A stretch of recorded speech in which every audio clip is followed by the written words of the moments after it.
Late summer, 480 BC. A narrow pass wedged between a mountain and the sea. On one side, 7,000 Greek soldiers standing shoulder to shoulder. On the other, a Persian army so massive that ancient historians simply gave up trying to count it. For 3 unbroken days, that tiny defending force halted the advance of the wealthiest, most powerful empire on earth, refusing to yield a single inch of ground. This was a cold, calculated transaction. The Greeks were buying hours and days with their own lives. To understand why they made that trade, we have to look back exactly 10 years, to a grudge that started this entire war. By the early 5th century BC, the Persian Empire had swallowed most of the known world. On this map, their territory stretches uninterrupted from India to the Aegean Sea, completely dwarfing the squabbling city-states of Greece. The Persian king, Darius I, harbored a bitter obsession with Athens, which had backed a failed rebellion against his rule. Ancient accounts say Darius commanded a servant to whisper a single phrase to him at every meal: "Master, remember the Athenians." In 490 BC, Darius acted on that grudge. He dropped a massive invasion fleet right on Athens' doorstep, at a coastal plain called Marathon. The Athenians immediately called on Sparta, the most feared military culture in Greece, for help. But Spartan religious law strictly forbade their army from marching until the next full moon. Athens was completely isolated. With a hostile army 26 miles from their gates and no Spartan reinforcements coming, they had only one option. They had to invent a tactical miracle or face total annihilation. The Athenian commander, General Miltiades, designed a deeply counterintuitive battle plan to handle the Persian numbers. Look at how he structured his formation here on this tactical map. Instead of matching the Persian line evenly, he deliberately stripped soldiers away from his own center, using them to pack his left and right flanks with heavy infantry. When the two armies clashed, the battle unfolded exactly as Miltiades designed. The weakened Greek center bowed backward almost immediately. The overconfident Persian forces surged forward into the newly created gap, but they were walking into a trap. With the Persians fully committed to the center, the heavy Greek flanks swung inward like a pair of doors. They struck the Persian line from both sides at once, executing a perfect double envelopment. The encirclement caused absolute panic. The invading army broke and fled toward their ships. By the time the dust settled on the plain of Marathon, over 6,000 Persian soldiers lay dead. The Athenians lost precisely 192 men.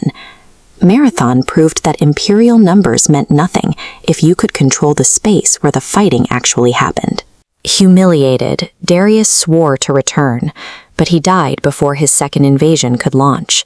The grudge passed to his son, Xerxes. Xerxes learned from his father's mistake. He spent a decade assembling a force of well over 100,000 men, supported by a massive armada. This force was simply too massive to trick on an open field. Facing erasure, the fiercely independent Greek city-states finally banded together into a unified coalition, voting to put the rigid, disciplined Spartans in overall command. The Greeks knew they couldn't win a head-on collision. Their only viable strategy was to stall the invasion long enough for their combined navy to cripple the Persian fleet. They needed to buy time, and they would have to pay for it with blood. To make that purchase, Leonidas chose Thermopylae. Look at the terrain here, a sheer mountain cliff on one side and the sea on the other. This 50-foot wide bottleneck mathematically erased Xerxes' main advantage. It didn't matter if he had 100,000 soldiers, because only a few dozen could fit into the choke point at one time. For 48 hours, wave after wave of lightly armored Persian infantry crashed into the locked bronze shields of the Greek defenders.